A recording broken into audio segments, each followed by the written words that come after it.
2 million years ago, the Olduvai Gorge in modern-day Tanzania. The air is drier, the seasons more extreme. This is the world of a new kind of hominin, Homo habilis, the handyman. Their brains are larger, their faces flatter than their ancestors, and in their hands, they hold the future.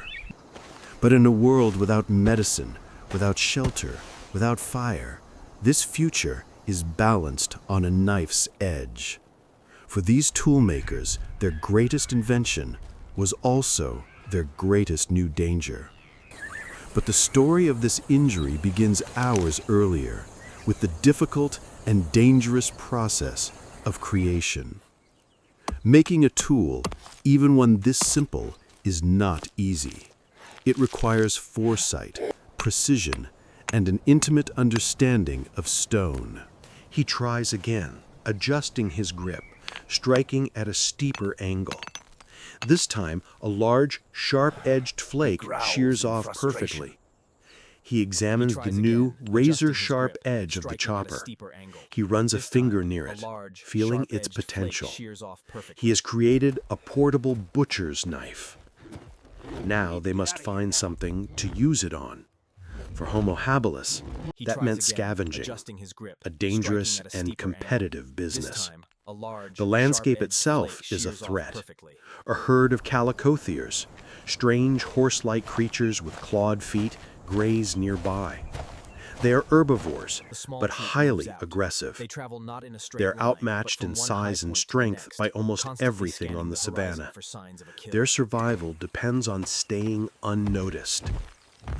Finally, the lead male spots it, a flock of vultures circling in the distance. It is the universal sign of a fresh kill. He cries out, dropping the tool. The cut is deep, the bleeding profuse. His troop, a family of 6, gathers around. There is no understanding of germs or infection. There is only the immediate reality of the wound. The smell of blood travels far on the savanna wind. It is an open invitation to those who are always watching, always waiting. They must abandon their prize. A bleeding, injured member makes them a target. The harsh reality is that a single moment of carelessness can cost them everything. The hyenas descend on the carcass, a cackling, chaotic mob. For the hominins, it is a devastating loss of precious calories. As they leave the carcass, the harsh reality of their social world becomes clear. The injured male is now a weak link. A younger, healthier male in the troop shows his impatience. He lets out an aggressive hoot, urging the group to move on.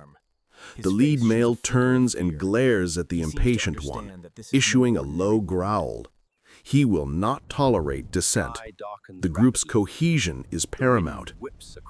That night, the situation worsens. The wound begins to throb, and a fever sets in. The next day, the infection is visibly worse. The skin around the cut is angry and red. As another harsh reality of their world descends from the sky, his weakened state becomes a critical danger to them all. The rain turns the dry ground to slick mud. A flash flood, a common danger in this landscape, begins to surge through the low-lying areas. The sick male struggles to climb. The mud offers no purchase, his fever stealing his strength. But the lead male and the older female refuse to leave him. They scramble down to his side.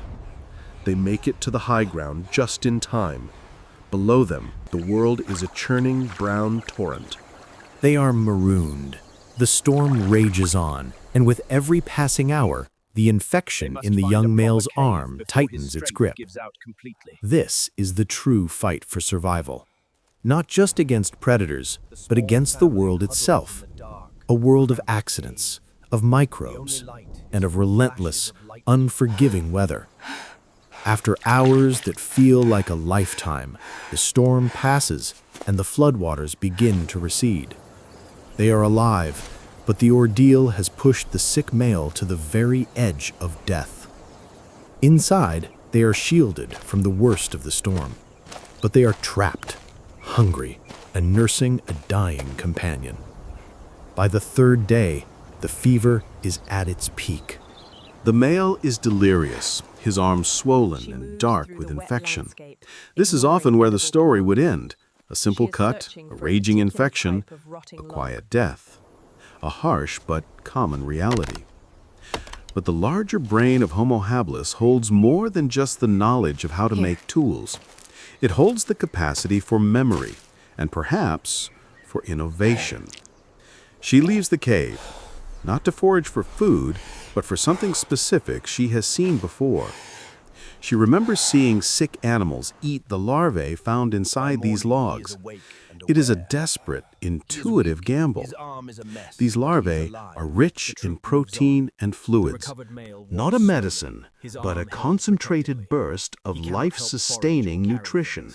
It is not a miracle cure, but over the next few hours, the infusion of nutrients and fluids gives his body the fuel it needs for one last fight.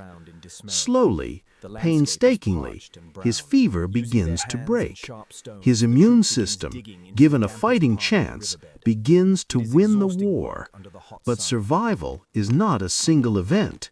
Recovery is its own harsh journey. For days, he remains a burden. He takes on a new role. While the others forage, he stays behind, watching over the group's single juvenile. Another reality of this changing world asserts itself. Drought. The river they crossed is gone, leaving only cracked mud. Water is life. Without it, they will die in days. They must dig. The recovered male, though still weak, joins the effort. He uses his good arm to scoop away loose dirt, contributing in the only way he can. Finally, they break through to the water table. A small puddle of muddy water seeps into the hole. They have found life. Weeks later, his wound is a thick, ugly scar, a permanent reminder of his ordeal. But this time, there is no youthful arrogance. There is caution. There is memory.